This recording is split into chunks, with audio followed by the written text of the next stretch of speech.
Olá, seja muito bem-vindo à primeira aula da disciplina Economia. Nesta aula, iremos falar sobre o conceito de economia e a necessidade que propiciou o surgimento desta ciência. A primeira premissa que precisamos entender é a escassez dos recursos. Isso mesmo, os recursos eles são escassos. O que significa dizer que não existem recursos suficientes para atender à necessidade de toda a sociedade. Esse é, inclusive, o objeto de estudo da economia, a escassez. A segunda premissa que precisamos entender refere-se à necessidade do ser humano. E aí, eu vou fazer uma pergunta muito simples para você. A necessidade do ser humano é limitada ou ilimitada? A resposta certa é ilimitada. Isso mesmo, o ser humano, ele sempre está buscando algo mais. Perceba que a necessidade ilimitada do ser humano potencializa o problema da escassez. Essa equação, ela não se equilibra, ela não se resolve. E é exatamente por conta da escassez e da necessidade limitada do ser humano que surge a economia, para mediar essa situação.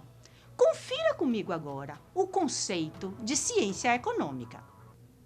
Ciência econômica é a ciência social que estuda como indivíduos e sociedade decidem utilizar recursos escassos de modo a distribuí-los para a sociedade com a finalidade de satisfazer as necessidades humanas.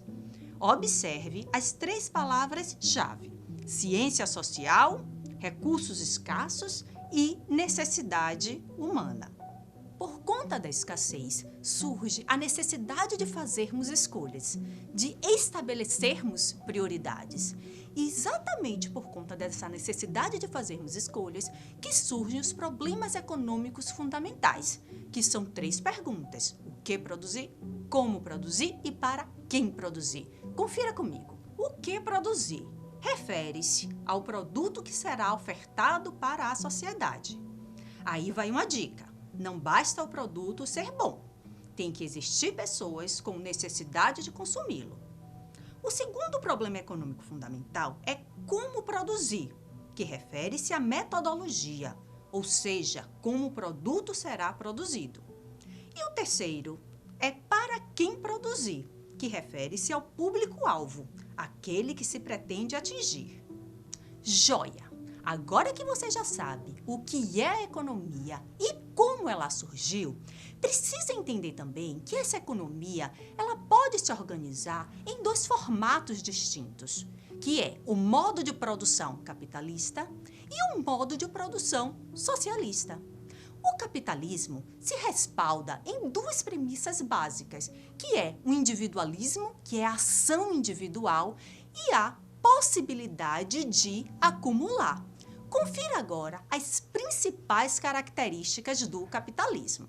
Principais características: propriedade privada dos meios de produção, livre iniciativa, trabalho assalariado, divisão de classes e também a mobilidade de classes, visa ao lucro e dinâmica do mercado, baseado no movimento da demanda e da oferta.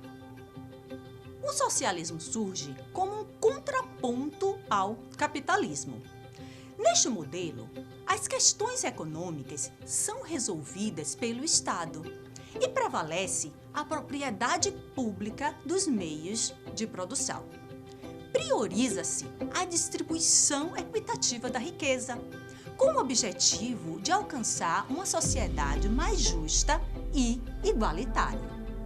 No contexto atual, percebe-se que o capitalismo predomina no mundo e as experiências socialistas tiveram dificuldade de se consolidar. Ainda falando sobre o capitalismo, vale a pena discutir qual deve ser o grau de participação do Estado em uma economia capitalista.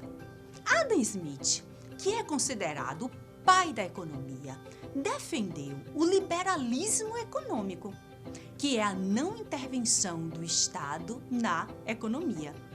Segundo ele, o próprio mercado possuía uma autossabedoria e, por esse motivo, seria capaz de conduzir as forças do mercado sempre para a melhor direção. Desta forma, o equilíbrio da economia seria automático e garantido. Já John Keynes defendeu uma postura diferente, defendeu um Estado interventor, defendeu a necessidade, a essencialidade da intervenção do Estado na economia. Eu finalizo esse vídeo com uma reflexão para você. Qual deve ser a participação do Estado em uma economia capitalista? Aguardo a sua interação no fórum de discussão. Combinado? Muito obrigada pela atenção e até a próxima!